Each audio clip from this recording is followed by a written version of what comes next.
Good morning, guys. So, for my friends in America, how was your 4th of July? Did you have fun? I've been really tired because they've been shooting off fireworks in my neighborhood since June 16th, and I don't get any sleep. Uh, and I do it in the middle of the night. And so, yeah, I'm a little bit grumpy. And I'm going to be 55 in 1 week. So, excited about that. That's a big birthday. Start getting my senior discounts. Yeah, no, I have no shame. I want my senior discounts. Someday you guys will want them too, okay? Even if you don't look like you should be having them yet. No, I want them. Anyway, so trying to think of what's new here. I can't think of anything. Maybe we just ought to get to the teaching. Sometimes I just don't have a lot to say. Oh, I harvested a lot of strawberries. You just seen how many strawberries I pulled out of my garden yesterday. I wish I could have you guys over to have strawberries, but you guys don't know where I live. Oh, and I'm just getting over being sick. So that's why I'm kind of loopy. You get loopy when you've been sick and you're getting better? Yeah, that's where I am right now. All right, let's just record. Hi, I'm Miss Tyler. Welcome to this week's episode of Context for Kids, where I teach you guys stuff most adults don't even know. If this is your first time hearing, or if you've missed anything, you can find all the episodes archived at contextforkids.podbean.com, which has them downloadable, or at contextforkids.com, where I have transcripts for readers, or on my Context for Kids YouTube channel, where I usually post slightly longer versions. All scripture this week comes from the MTV, the Miss Tyler version, which is the Christian Standard Bible tweaked a little or a lot, usually a lot, to make the context and the content more understandable for kids and for adults. And for me. And Molly's over there, of course, making noise. So, Abraham and Sarah have gotten themselves into a terrible mess with the Philistine king. He's a bad dude. But they found out that lying to bad dudes isn't the answer to their specific problems. All lying accomplished was giving Abimelech an excuse to kidnap Sarah and to try to make her a wife or part of his harem or something. This is just like what happened to Esther. She was kidnapped and taken to the palace so King Ahasuerus could have all the pretty girls in his kingdom. Most of them he only ever saw once in his life. I sure wouldn't want to live in a place like that, and I'm glad Jesus changed the world so much. Now that Abimelech knows he's been lied to, and why all of his people are suffering all of a sudden, and God has told him to give Sarah back, or else, he's really angry, and asks Abraham why he lied and tricked them. What will Abraham say? And is he telling the truth this time? Or is he lying again? Let's read this week's verses. Then Abimelech called Abraham in and said to him, "What have you done to us? What did I ever do to you that you've made me and my kingdom guilty of wife stealing? You have done things to me that should never be done. There's no excuse for your behavior." Abimelech also asked Abraham, "What made you do this?" Abraham replied, "I thought, there is absolutely no fear of God in this place. They don't know right from wrong. They'll kill me so they can have my wife. Besides, she really is my sister. We have the same dad, but different moms, and we got married. So when God told me to travel here, away from my relatives, I said to her, 'Show me your loyalty wherever we go, and tell everyone he's my brother.'" Wait a minute, he said what? We weren't expecting that answer, right? We thought he'd just say, "Dude, sorry, lied to protect myself. She isn't really my sister. I just wanted you to think that so you wouldn't kill me and take her." But that isn't what happened at all. Abraham is making the claim that Sarah really is his younger sister, and that his father had more than one wife. Can this be true? Or is Abraham just trying to get out of admitting that he lied to Abimelech? Let me tell you a secret. No one knows for sure what the truth is. Abraham might still be trying to get out of trouble. So maybe this is another lie. Or maybe Sarah really is his half-sister. Today we're going to look at what the Bible does and doesn't say and whether or not we choose to believe what Abraham is telling Abimelech. This whole situation is bad and crazy, but Abraham doesn't really seem to be sorry. He sure isn't apologizing, even though he's made a big mess for a lot of people. Lying to bad guys like Abimelech to save ourselves doesn't generally keep them from doing whatever it is they want to do. We talked about that last week. Let's first talk about how lying worked in ancient honor-shame cultures and why people would actually think it was a good thing to do, and why God eventually had to set them straight when Jesus said, "Let your yes be yes and your no be no," and that anything more than that is from the evil one. Ooh, we don't want that. When Abraham lived, the whole world was different from us in how they thought about things, in just about every way. Everyone was more concerned with their reputation than they were with money. Men wanted to be important. And if they were important, then other people would treat them better than they treated everyone else. And men would actually compete with each other because the only way for one man to become more important was for someone else to become less important, or for everyone else to become less important.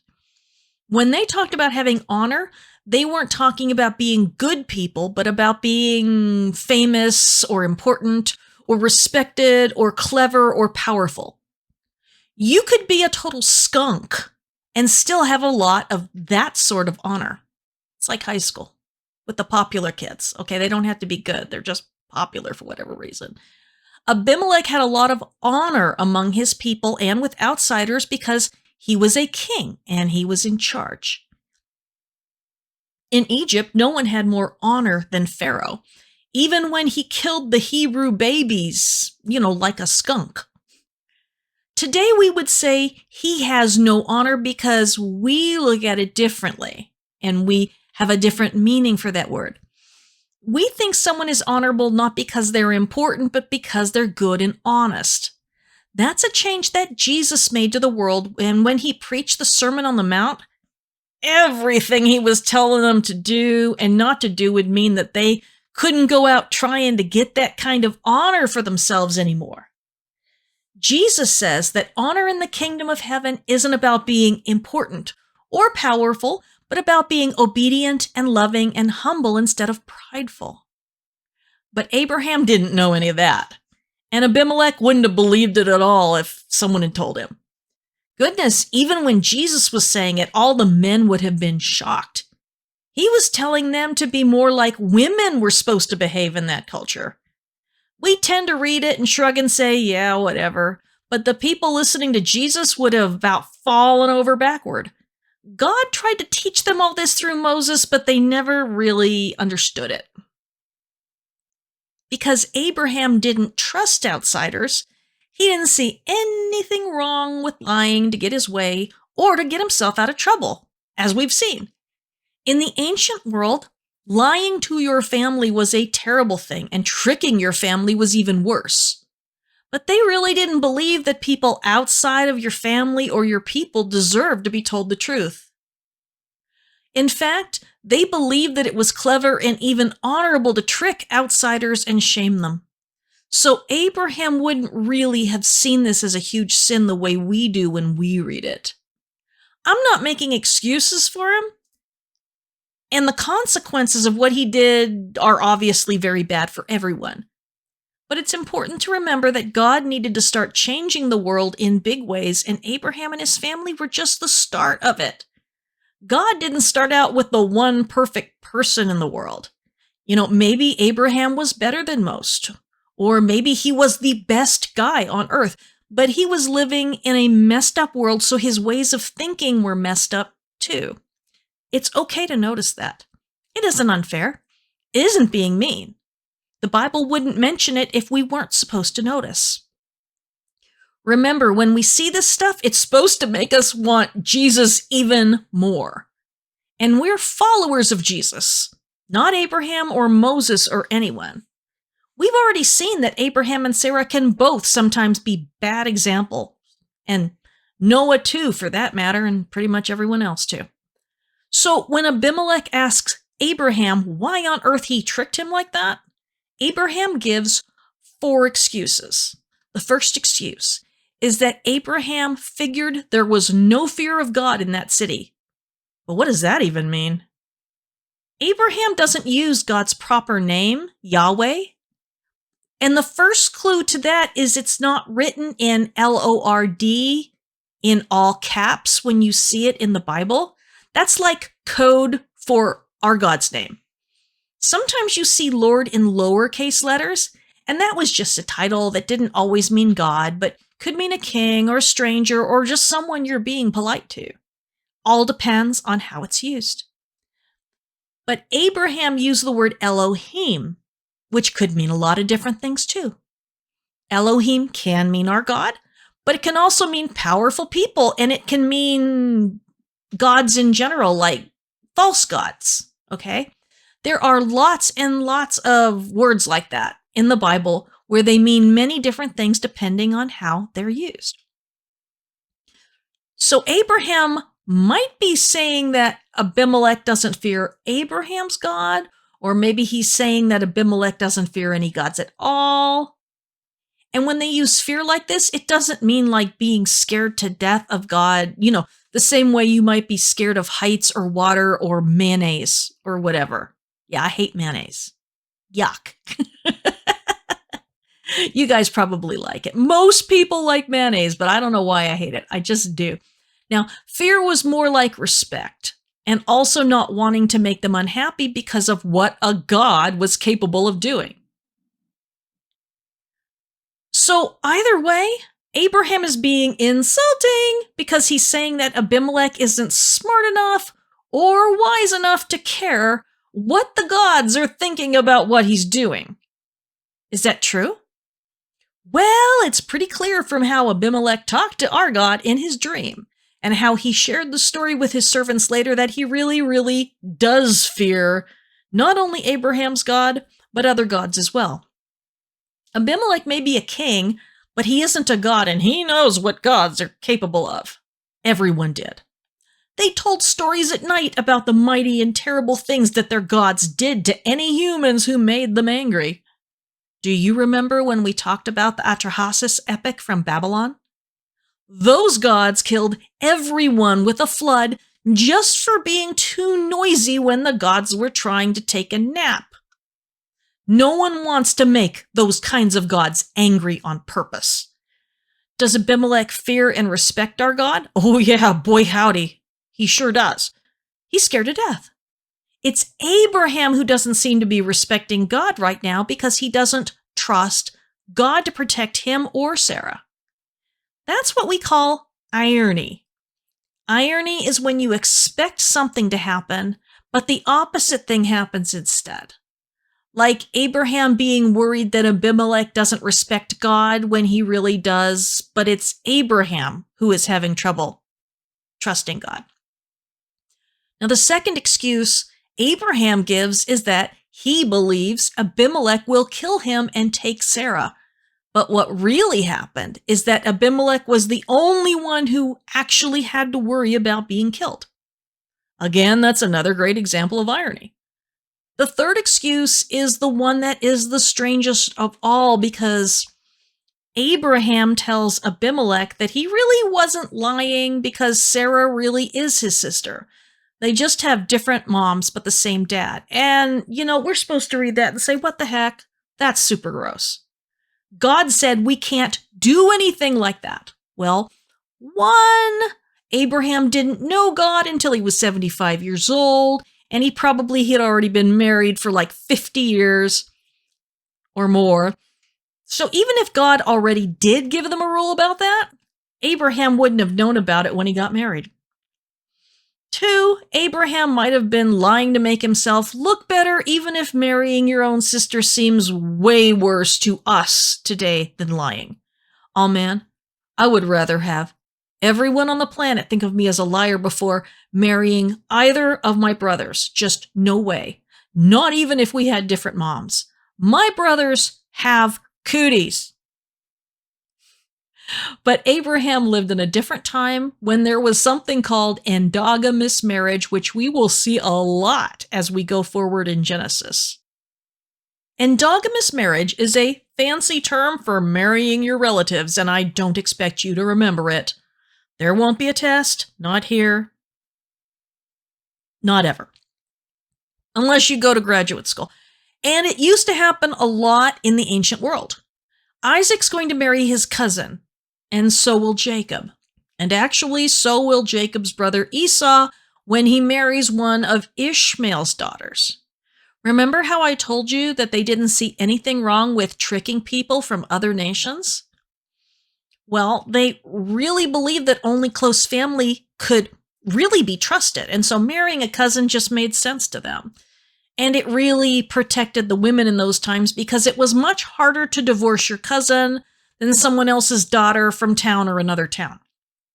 Marrying close relatives meant that family land stayed in the family, and if a disaster happened, the whole family would still take care of you.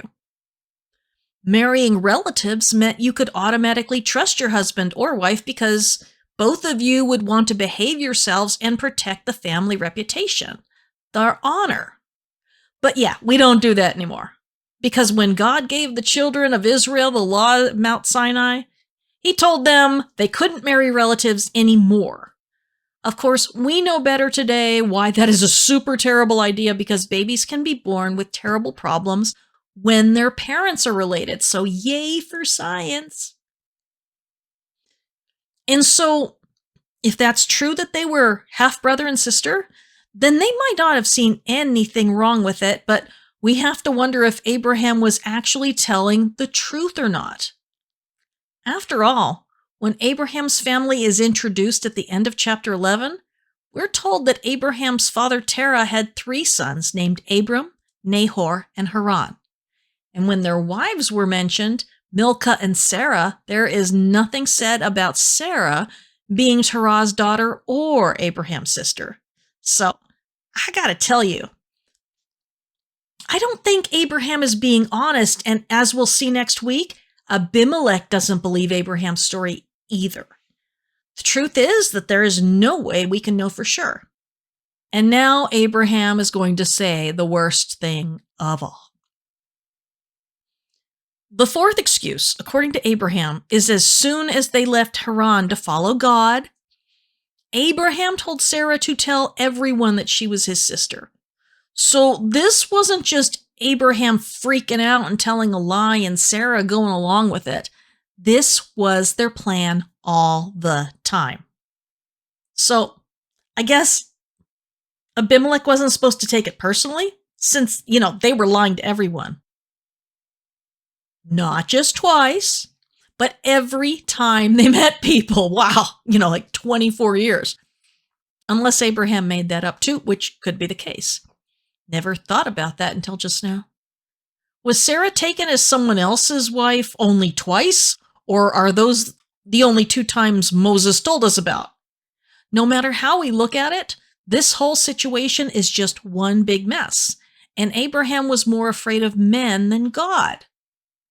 Abraham was more afraid of God than of men. It really doesn't seem like Abimelech is scared of men at all because he's going around kidnapping old ladies. It's not how it should have been, but dang, that's the way it was. And maybe we think that God should find someone else because his wife has been taken twice, and what if it happened to someone we knew? What if it happened to your mom and it was all your dad's fault? Boy, your mom would be super angry and no one would like your dad at all. Of course, Abraham and Sarah are very old, so maybe it's better to think of your grandpa and grandma. But God chose Abraham, and that's that. You know what? Probably no one else would have been any better because they didn't have anyone telling them what's right. It's hard to not be totally irritated with Abraham, but just like Abimelech, he probably doesn't see anything wrong with what he's been doing. For some odd reason, God isn't even yelling at him. God's very patient, even when we don't want him to be. I bet Sarah was angry, especially if she was already pregnant with Isaac. I would be super scared and angry. It's a good thing to remember that these stories are about real people, and we can even put ourselves in their place and ask, well, how would I feel? What could I have done? But we also have to remember that we're living in a world that has been changed by Jesus. So really, we can't even imagine what those guys were thinking and what made sense to them that seems so crazy to us because it is crazy. And the really bad thing is this. Abraham told his wife that loyalty to him looked like lying and getting herself into trouble. That's the same thing as saying, if you love me, you'll tell this lie that could get you kidnapped. That would make it really hard to say no to him. Have you ever had a friend tell you to lie if you're really their friend? Or keep a secret that you shouldn't have to keep because it's dangerous? That can be super hard to say no to. We feel guilty when a friend wants us to lie because we know lying's wrong, but we don't want to lose our friend. And it can really be hard to know what to do when this happens. That's why you need adults in your life who can be trusted with important stuff like this. Sometimes just talking about this kind of problem with someone who can see things more clearly makes us feel a whole lot better. It's easy to be more worried about losing a friend than we are about doing the right thing. Now, if your friend tells you, hey, I have a bully coming after me, if you see them, tell them I went the other way.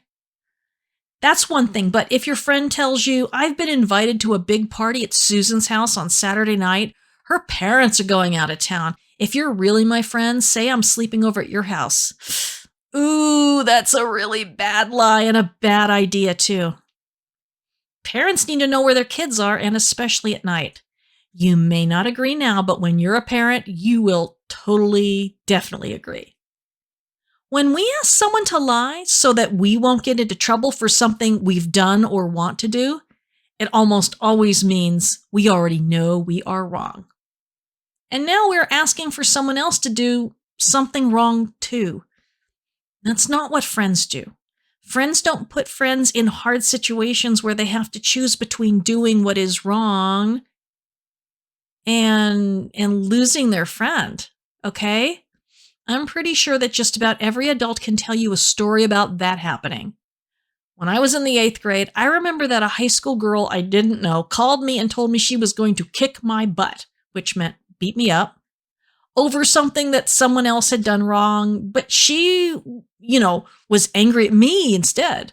I asked my best friend, Tiffany, to lie for me if this girl showed up. And we didn't even know what she looked like, which is hilarious, and she wasn't old enough to drive or anything. And say my name was Rebecca or something like that. She didn't mind doing that, of course. But what if I had said something different like, hey, Tiffany, I've totally been there for you. Whenever you have a problem and you owe me. If that girl comes looking for me, point to Shannon instead and tell her that's me, and then Shannon will get beat up instead of me. Well, there's so much wrong with that. I don't even know where to begin. But to protect myself, I'm trying to make my friend feel guilty about our friendship to get her to try and make sure someone else gets hurt. And then everyone will hate her if they find out. I would not be a good friend or a good person if I did any of that. Really, my being scared of that high school girl was even sillier than Abraham being afraid of being killed. But when we're really scared of something, we generally aren't thinking straight, after all. Abraham and his fighting men kicked the butts of the 4 kings in chapter 14, right? The thing is, if I had gone to someone older with my fears, they definitely would have told me that 1, this person has no idea what I look like. 2, they're too young to be able to drive, and probably no one would drive them to beat me up. 3, during school hours, they were in an entirely different town, and before and after school, I am at home, so where would this beating up nonsense even end up happening? And 4, people who really want to beat somebody up, they mostly just do it, but people who are angry and want to lash out just call you on the phone. This was back when, everybody's phone numbers were in the phone book. You could find anybody's phone number. That probably wasn't a good idea. I might have still been worried because I'm a really tiny person and was even tinier then. But at least I would have somebody who wasn't scared thinking clearer than I was. But I talked to other kids about it and they weren't any more intelligent about it than I was. Oh, you want to know what I was doing? I was holding hands with her boyfriend. I didn't actually know he had a girlfriend at another school. We didn't have social media back then and there was no way to figure these things out. I'm actually glad we didn't have the internet back in those days because we had enough drama and you guys have even more now. Oh man. That makes me think of something really funny. What would Abraham and Sarah's social media profiles look like? Abraham, 99 years old, born in Ur, 1 son, Ishmael, definitely not married to my sister Sarah. Nope, not married. Like long walks in the desert. And Sarah's would say, 89 years old, no kids, born in Ur, not married. I just follow my brother around everywhere since I have nothing better to do at my age. And there would be selfies of them with sheep and goats and cows and hopefully really nice sunsets. I bet really nice. And stars because without the lights, from the cities, you could see all of the stars really clearly. It'd be so cool. And, they would belong to social media groups where they talked about living in tents. And Hagar and Sarah would be making mean posts about each other. And Hagar would have a lot of pictures of Abraham with Ishmael with the caption, "It's so great to be a mom, #motherhood." And Sarah would post angry emojis. Okay, maybe that wouldn't be so funny. That would be really awful. Abimelech might post, "Some people aren't very honest, #foreigners." Lot would post, "This is what I get for being the only righteous dude in Sodom, #cave life." Noah maybe would post, "Forgot to bring a pooper scooper into the ark, #stinky." Adam and Eve would make posts blaming everyone but themselves for being kicked out of the garden, #exile, #itchy fig leaves, #snake haters. Abel would post, "Great sacrifice this morning, #love God." And Cain would post, "Veggies need love too, #sheep stink." Okay, I'm done. I'm really grateful that there was none of this stuff when I was a kid. I really pray for you guys because in my day, if someone wanted to hurt you, they couldn't do it online 24 hours a day. We all have to be really careful about what we do and don't say on the internet because we can really hurt people a lot. Abraham didn't even need the internet to hurt people with all the things he said and did. He just told lies that brought plagues and sufferings onto other people. I love you. I'm praying for you. Remember that not all friends are really our friends. Sometimes they're just buddies who pretend to be our friends so that we will do what they want us to do, but aren't ever there when we need them.